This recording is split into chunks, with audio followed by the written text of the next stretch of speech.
ವಿಜಯ್ ಮತ್ತು ಅಜಿತ್ ಜೊತೆ ನಟಿಸಿದ್ದ ಖ್ಯಾತ ನಟ ಜಪಾನ್ ಕುಮಾರ್ ಹೋಟೆಲ್ನಲ್ಲಿ ಕೆಲಸ ಮಾಡ್ತಾ ಇರುವ ವಿಡಿಯೋ ವೈರಲ್ ಆಗಿತ್ತು.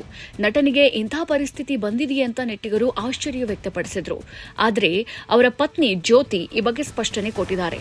ಅದು ಜಪಾನ್ ಕುಮಾರ್ ಅವರ ಸಹೋದರನ ಹೋಟೆಲ್ ಆಗಿದ್ದು, ಅವರು ಚಿತ್ರೀಕರಣ ಇಲ್ಲದ ಸಮಯದಲ್ಲಿ ಸಹಾಯ ಮಾಡ್ತಾ ಇದ್ರು ಅಂತ ತಿಳಿಸಿದ್ದಾರೆ.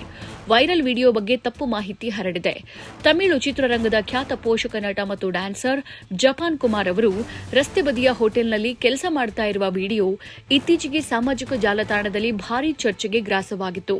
ವಿಜಯ್ ಮತ್ತು ಅಜಿತ್ ಅವರಂತಹ ಸ್ಟಾರ್ ನಟರ ಜೊತೆ ನಟಿಸಿದ್ದ ಕಲಾವಿದನಿಗೆ ಇಂಥ ಪರಿಸ್ಥಿತಿ ಬಂದಿದೆಯೇ ಅಂತ ಹಲವರು ಅಚ್ಚರಿ ಮತ್ತು ವಿಷಾದ ವ್ಯಕ್ತಪಡಿಸಿದರು. ಆದರೆ ಈ ಕುರಿತು ಜಪಾನ್ ಕುಮಾರ್ ಅವರ ಪತ್ನಿ ಜ್ಯೋತಿ ಸ್ಪಷ್ಟನೆ ನೀಡುವ ಮೂಲಕ ಎಲ್ಲಾ ವದಂತಿಗಳಿಗೆ ತೆರೆ ಎಳೆದಿದ್ದಾರೆ.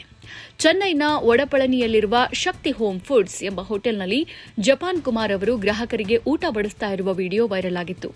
ಇದನ್ನ ನೋಡಿ ನೆಟ್ಟಿಗರು ಸಿನಿಮಾ ರಂಗ ಎಷ್ಟು ಕ್ರೂರ, ಅವಕಾಶಗಳಿಲ್ಲದೆ ನಟ ಇಂದು ಹೋಟೆಲ್ ನಡೆಸ್ತಾ ಇದ್ದಾರೆ ಅಂತ ಮರುಕ ವ್ಯಕ್ತಪಡಿಸಿದ್ರು. ಇನ್ನು ಕೆಲವರು ಯಾವುದೇ ಕೆಲಸ ಮಾಡಿದ್ರೂ ಅದು ಗೌರವಯುತವಾದುದು ಅಂತ ಬೆಂಬಲಿಸಿದ್ರು. ಈ ಬಗ್ಗೆ ಮಾತನಾಡಿದ ಜ್ಯೋತಿ ಕುಮಾರ್, ಆ ಹೋಟೆಲ್ ಜಪಾನ್ ಕುಮಾರ್ ಅವರಿಗೆ ಸೇರಿದ್ದಲ್ಲ, ಅದು ಅವರ ಸಹೋದರನ ಹೋಟೆಲ್. ಚಿತ್ರೀಕರಣ ಇಲ್ಲದ ಸಮಯದಲ್ಲಿ ಅಥವಾ ಊರಿನಲ್ಲಿ ಫ್ರೀ ಇದ್ದಾಗ ಅವರು ಸುಮ್ಮನೆ ಕುಳಿತುಕೊಳ್ಳದೆ ಅಣ್ಣನಿಗೆ ಸಹಾಯ ಮಾಡೋಕೆ ಹೋಗ್ತಾರೆ. ಯಾರೋ ಅವರು ಕೆಲಸ ಮಾಡಿದಾಗ ವಿಡಿಯೋ ಮಾಡಿ ತಪ್ಪು ಮಾಹಿತಿಯೊಂದಿಗೆ ಹರಿಬಿಟ್ಟಿದ್ದಾರೆ ಅಂತ ತಿಳಿಸಿದ್ದಾರೆ. 90ರ ದಶಕ ಹಾಗೂ 2000 ಆರಂಭದಲ್ಲಿ ಜಪಾನ್ ಕುಮಾರ್ ಅವರು ತಮ್ಮ ಅದ್ಭುತ ನೃತ್ಯ ಮತ್ತು ಕಾಮಿಡಿ ಟೈಮಿಂಗ್ ಮೂಲಕ ಗುರುತಿಸಿಕೊಂಡಿದ್ದರು.